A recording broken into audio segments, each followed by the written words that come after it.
오늘 마태복음 12장 38절에서 50절 말씀 함께 보겠습니다.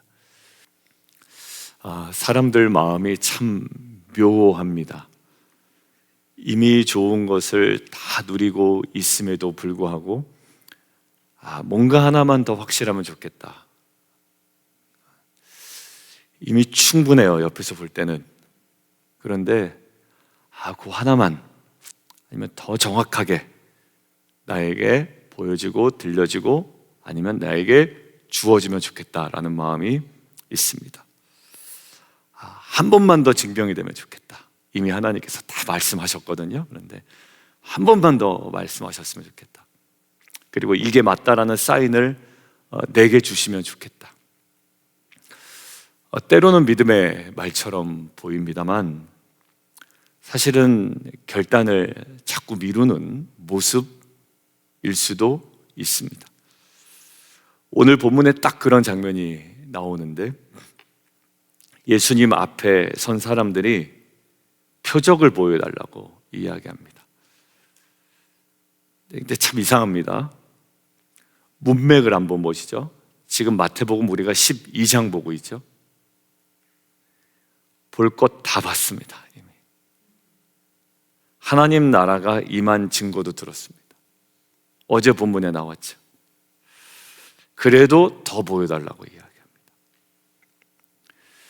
예수님은 오늘 이것을 표적의 문제로 다루지 아니하시고 이 표적의 요청에, 표적을 요청하는 이 사람들의 요구에 대하여 이 사람들의 마음의 문제를 다루시죠. 주일 말씀처럼 정말 우리의 마음이 열리면 됩니다. 그리고 마태복음은 오늘 단락을 통해서 우리에게 뭐라고 얘기하고 있냐면 너는 지금 무엇을 더 보려고 하느냐라고 첫 번째 질문하시고요. 두 번째는 내 마음은 무엇으로 채워져 있느냐라고 질문하시는 것 같아요. 그리고 세 번째는 넌 진짜 누구의 가족이냐? 다리 밑에서 주워왔냐? 아니면 정말 나의 가족이냐? 이렇게 물어보시는 것 같습니다. 하나하나 좀 보겠습니다. 조금 길게 잡았는데 짧게 먼저 이야기하죠. 하나님은 십자가로 일하십니다. 그런데 우리는 우리가 원하는 방식의 표적을 구합니다. 우리는 원하는 방식의 표적을 구하지만 하나님은 십자가로 일하십니다. 본문 다시 한번 보시죠. 어제 본문을 보는데 이거 간과할 수가 없다. 왜냐하면 어제 본문과 오늘 본문의 공통점을 한번 찾아보시죠. 그때에 마태가 굳이 알려주길 원했던 거예요. 그때에 이 사람들이 이렇게 얘기했다. 그때, 그럼 당연히 그때가 어딘 줄 알아야 되겠죠. 그래서 아까 문맥 이야기를 한 겁니다. 어제 뭐 했죠? 예수님 이미 귀신 쫓아내시고요. 하나님의 나라가 임했다고 선언하셨습니다. 물론 딴소리 했지만, 말도 안 되는 소리 했지만 어제 김민 목사 말씀처럼 말을 바꿀 게 아니라 뭐가요? 우리의 마음이 바뀌어야 됩니다. 그렇죠? 마음에 가득한 것이 말로 나오기 때문에. 이미 귀신을 쫓아냈고 하나님 나라가 임했다고 선언하셨고 성령을 모독하는 위험까지 경고 다 하셨어요. 그리고 이미 이전에 많은 기적들을 베푸셨거든요. 근데 그때에 귀신까지 쫓아낸 그때에 표적을 보여주십시오라고 이야기했던 거예요. 정보가 부족했나 아니면 증거가 모자랐나 그렇지 않아요. 이미 충분히 봤습니다. 근데 문제는 무엇이냐면 자기들이 원하는 방식의 표적을 지금 요구하는 거예요. 자기들이 원하는 방식의 표적. 여러분들 오늘 38절에 보면 우리에게 표적 보여주시기를 원합니다라고 되어 있지만 다른 복음서에 보면 뭐냐면 하늘로부터 오는 표적을 달라고 그래요. 그러니까 그 말은 무슨 뜻이냐면 하늘에서 불이 떨어지는 그런 정도. 그리고 모세처럼 막 바다를 가르는 그런 장면, 엘리야처럼 막 즉각적이고 압도적인 장면을 원했던 거예요. 왜요? 그런 방식은 자기들이 판단하기 쉽거든요. 하나님 저에게 말씀해 주십시오. 제 오른뺨이 아무도 없는데 찰싹거리는 소리 들리게 해주십시오. 이런 요구 가끔 하나님께 하실 때 있나요? 절대 오른쪽 뺨 찰싹거리는 요구 안 하실 겁니다. 하나님은 벌써 뭐 하셨기 때문에? 저와 여러분에게 말씀으로 다 들려주셨기 때문에. 여러분들 이상한 요구를 교회에 와서 하시면 안 돼요. 하나님 가다가 제가 돌부리에 딱 넘어지게 해주세요. 물론 그렇게라도 너무 완악하면 행하실 수 있습니다만 그 마음에는 그렇게 안 하면 아닌 줄 알고 안 가겠습니다라는 불신앙이 거기에 다 깔려 있단 말이죠. 예수님 단호하게 이야기합니다. 요나의 표적밖에 없대요.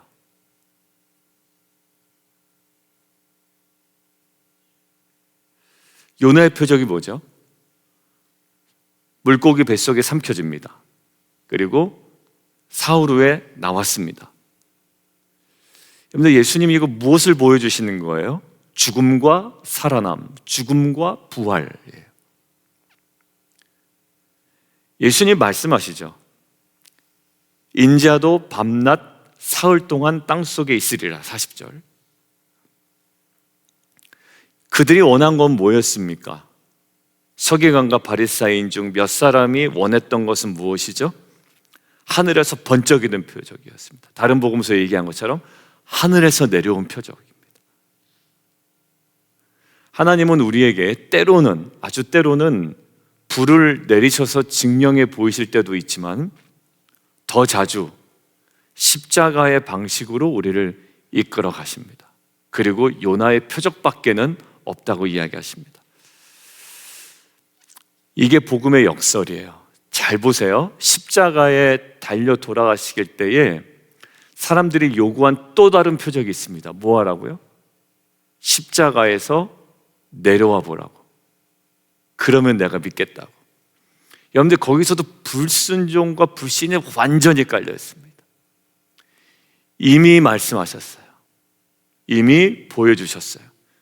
그리고 나는 죽고 다시 살아난다라는 말씀을 하셨습니다. 여러분들 예수님이 세상에 원하는 방식으로 일하지 않으셨다라는 거 꼭 기억해야 됩니다. 예수님이 저와 여러분이 원하는 방식으로 일하실 필요 없는 분이라는 것도 겸손히 받아들여야 됩니다. 하나님은요, 결국 십자가로 자신을 계시하셨습니다. 예수님이 자신이 메시아이심을 그 당시 사람들이 원하는 방식이 아니라 하나님의 방식, 십자가의 방식으로 드러내셨다는 거 꼭 기억하셔야 됩니다. 여러분들 조목사다움을 세상의 방식으로 자꾸 드러내려고 할 때 무리가 생길 겁니다. 교회 리더가 세상의 방식으로 자기의 존재와 영향력을 드러내려고 할 때 자꾸 오히려 공동체는 어려워질 겁니다. 하나님이 결국 예수 그리스도를 메시아심을 드러내는 방식이 뭐 있다고요? 요나의 표적밖에 없었습니다. 죽음이었어요. 십자가였습니다. 하나님은 거기서 강하게 일하셨다는 걸 여러분들 기억하시면 됩니다. 저와 여러분이 세상의 방식이 아니라 하나님께서 원하시던 방식으로 순종할 때 하나님이 가장 강력하게 일하신다는 사실을 믿고 그 방식을 밀어내는 것이 아니라 그 방식을 취하고 또 다른 표적을 구하는 것이 아니라 그 표적 앞에 무릎 꿇는 저와 여러분 되기를 주님의 이름으로 축원드립니다. 여러분들 광야에서 이스라엘 백성이 그랬습니다. 홍해를 갈라주셨거든요. 만나를 주셨거든요. 반석 위에서 물나게 해주셨거든요. 그런데 그들이 또 뭐라고 얘기하는지 아세요? 우리 가운데 여호와가 계신가 안 계신가 이렇게 얘기합니다. 여러분들 증거 부족이 아니에요. 표적을 더 구하는 순간, 지금 이 시즌에 비즈니스를 향한 하나님 해야 됩니까? 말아야 됩니까? 여러분들 근데 주셨던 마음 이미 있을 거예요. 저희 공동체 하나님 이제 진짜 한 번만 더 말씀해 주시면 제가 센터빌로 나가겠습니다. 아니 이미 다 얘기했다. SBCB 훈련까지 가니까 거기서도 그 얘기를 하나님께서 저에게 계속 말씀하시는 거예요. 근데 추수할 일꾼을 보내달라는 그 메시지 계속 나왔어요. 마태복음 우리 묵상했는데 못 알아들을까 봐 계속 그 일꾼들 보내달라고. 기준 하나다. 순종하는 사람. 순종하지 않은 사람 괜히 끌고 가지 말고 순종하는 사람. 근데 조심해라. 너에게 순종하는 것이 아니라 하나님 말씀 앞에 순종하는 자. 여러분들 로마서 8장 얘기합니다. 자기 아들을 아끼지 아니하시고 내어주신 이가 뭐라고 얘기하죠? 어찌 그 아들과 함께 모든 것을 우리에게 주시지 아니하겠느냐라고 얘기하죠. 이게 핵심이 뭐냐면 자기 아들을 아끼지 아니하시고 내어주시니, 그게 뭐예요? 그 십자가를 통해서 역사하신 그분이 그 어떠한 것도 우리에게 주실 수 없겠느냐라는 거죠. 그러니까 하나님의 방식, 십자가가 있다면, 십자가 앞에 무릎 꿇을 수 있다면, 십자가를 확신한다면 그 모든 것을 더하시리라. 우리는, 하나님은 우리에게 가장 큰 표적을 주셨거든요. 그게 뭐예요? 십자가. 근데 우리 수준에는 자꾸 뭐라고 그러냐면 더 작은 표적을 보여달라고 그러는 것과 똑같아요. 하나님 입장에서는요, 저와 여러분에게 가장 크고 완벽한 표적을 보여주셨거든요, 십자가를 통해서. 근데 우리는 작은 거를 보여달라고 그런다고요. 약간 이런 거예요.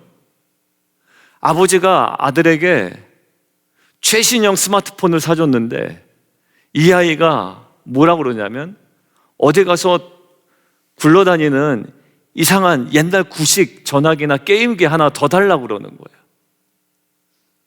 아니, 이미 최신의 것으로 보여줬단 말이죠, 아버지의 사랑을. 그리고 이것이 얼마나 좋은 것인지. 근데 전혀 엉뚱한 것에 매달려 있어요.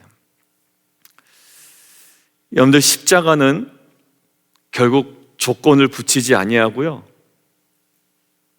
더 큰 표적을 구하지 아니하도록 우리를 만드는, 그리고 그 앞에 무릎을 꿇게 만드는 하나님께서 우리에게 주신 가장 강력한 표적이요 은혜인 줄 믿습니다.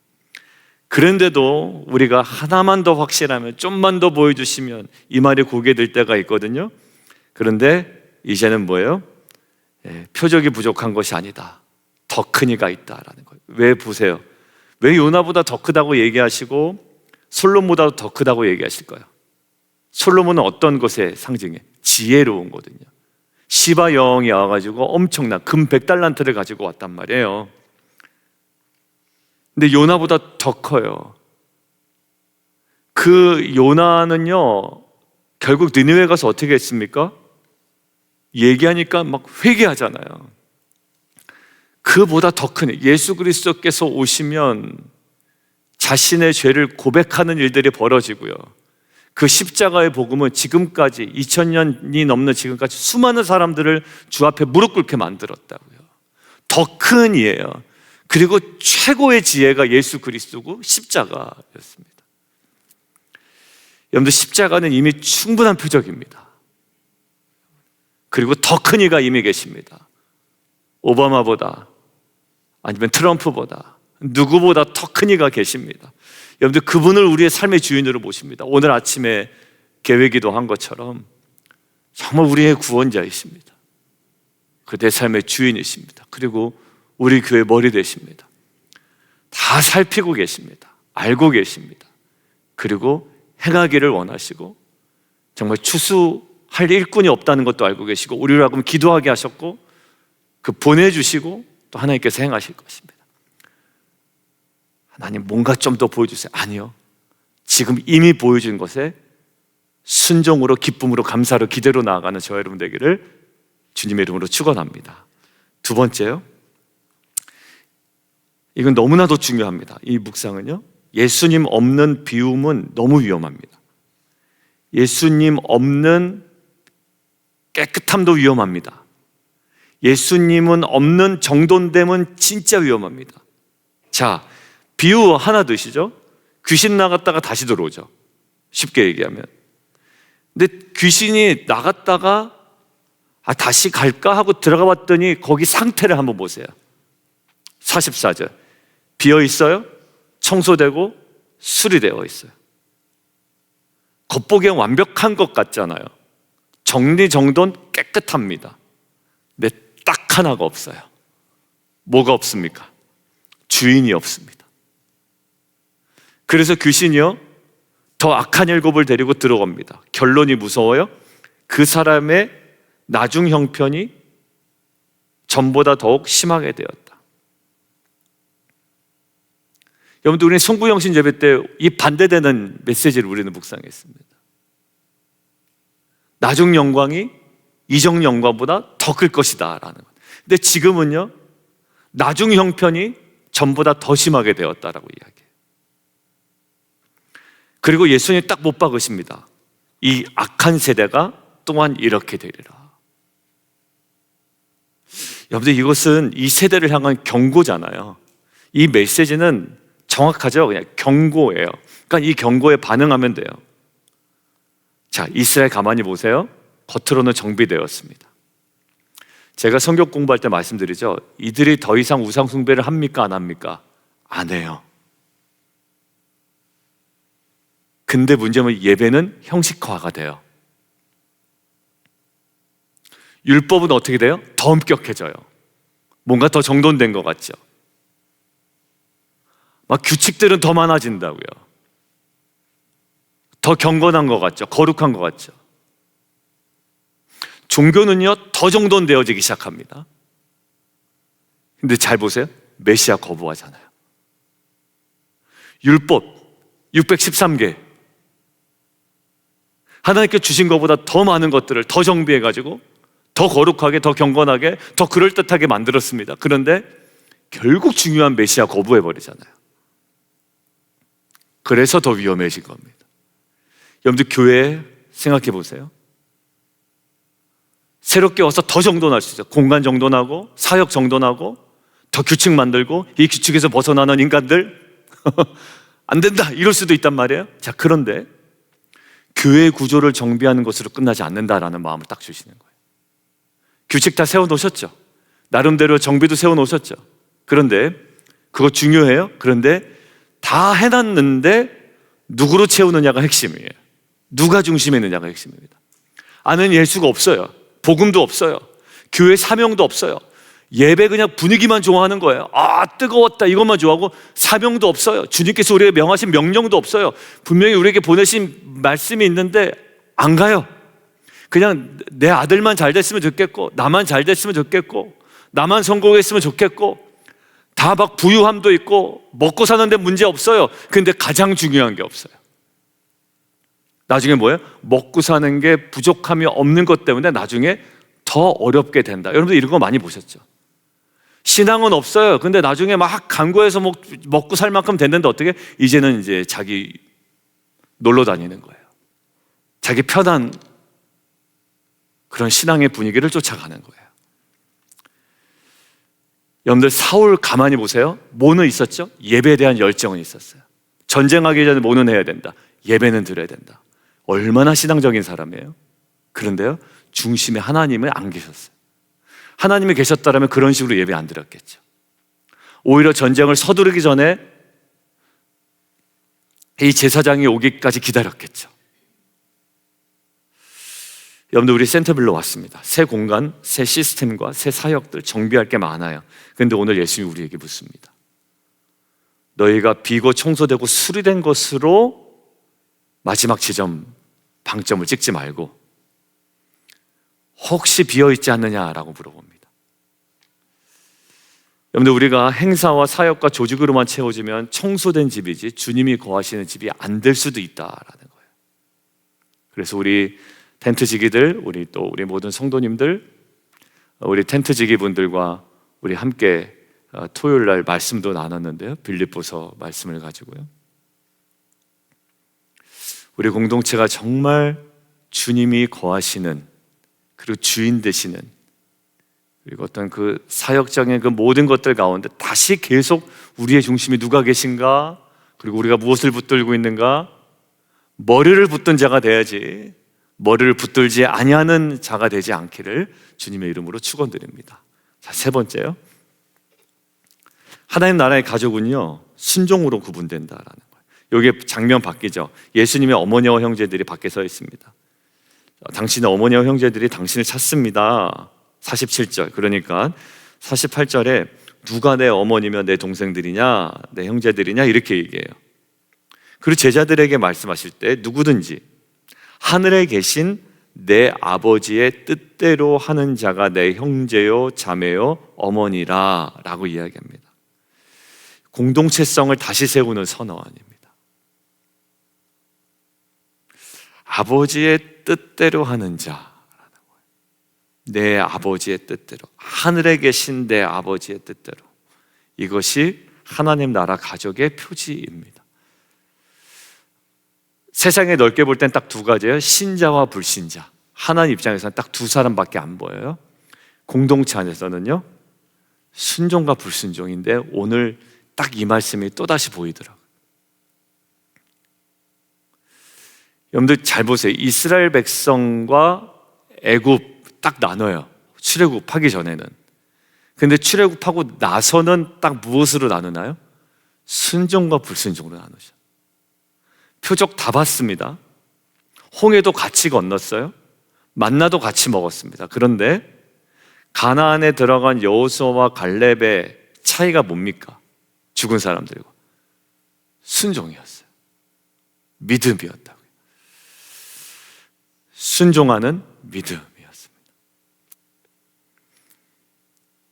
센터빌로 저희가 왔습니다. 다시 우리의 정체성을 붙들어야 합니다. 우리는 누구인가? 우리는 센터빌로 온 빛과 소금 공동체로서 무엇을 해야 되는가?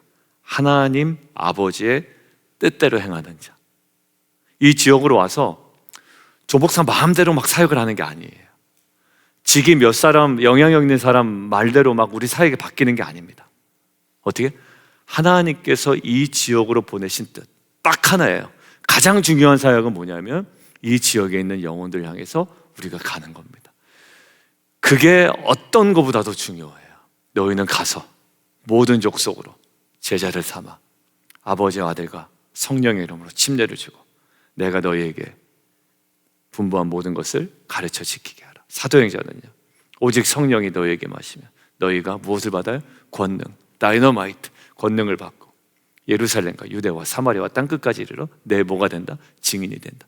우리가 성령 충만해야 되는 이유도 뭐냐? 성령이 너에게 임하시면 결국 복음의 증인이 된다라는 거죠. 여러분들 이 뜻에 순종하는 저와 여러분이 되기를 원합니다. 근데 참 감사했던 건 센터빌로 오기 전부터 이 부르심에 같이 공감대가 우리가 있었고 이번 훈련을 통해서도 분명해요. 여러분들 우리가 주님의 가족이 무엇인지 그냥 서로 간에 기분 좋은 관계가 아니라 유대감이 아니라 사명 앞에 부르심 앞에 순종함으로 하나 되는 공동체 되기를 주님의 이름으로 축원합니다. 자, 오늘 결론입니다. 십자가 앞에 무릎 꿇는 공동체가 되었으면 좋겠어요. 다른 표적 앞 우리가 구하기 전에 십자가보다 더 약한 표적을 자꾸 구하기 전에 완벽한 2000년 전에 십자가 사건 앞에 무릎 꿇을 수 있는 공동체. 두 번째, 깨끗하게 청소되고 정돈하고 정비하는 데 머무르지 말고요, 그 중심에 예수님을 강하게 모시는 교회, 강하게 모시는 교회. 그리고 세 번째, 이제는 하늘에 계신 아버지의 뜻대로 순종함으로 공동체를 계속 세워나가는 저와 여러분 되기를 주님의 이름으로 축원드립니다. 함께 기도하겠습니다. 이제 말씀 붙들고 함께 기도하죠. 주님, 더 보여달라고 말하던 마음은 내려놓겠습니다. 이 말씀을 개인적으로 묵상하면요, 더 보여달라고 하면 안 돼요. 저희 가정 안에서도 이제 그런 것들이 있습니다. 제 개인적으로도 오늘 이제 가족들하고 나눌 텐데, 물론 저희가 결정을 했습니다만, 더 보여달라는 이건 아니다. 왜냐하면 그동안에 딱 정해서 기도했고, 그리고 이렇게 말씀해 주셨고, 그동안에 이랬으면 좋겠다는 부분과 너무 잘 맞아요. 더 이상 이젠 아니고 그것들을 수용하고 이제 그 다음 단계를 어떻게 나아갈 것인가를 향해서 나아가는 거죠. 이제 십자가의 표적 앞에 주셨던 말씀 앞에 순종하고 무릎 꿇는 공동체. 두 번째, 우리 안에 비어있는 자리들, 깨끗하게 정돈은 되어 있지만 텅 비어있지 않도록 하나님 주님이 중심 되시는, 주인 되시는 공동체 되게 도와주십시오. 그리고 세 번째, 우리 교회가 하나님의 그 아버지의 뜻대로 이 지역사회를 섬겨나가고 복음을 전하는 순종으로 하나님 나라를 드러내는 귀한 공동체 되게 도와주옵소서. 우리 주님 이름 우리 한번 부르고요, 함께 기도합니다.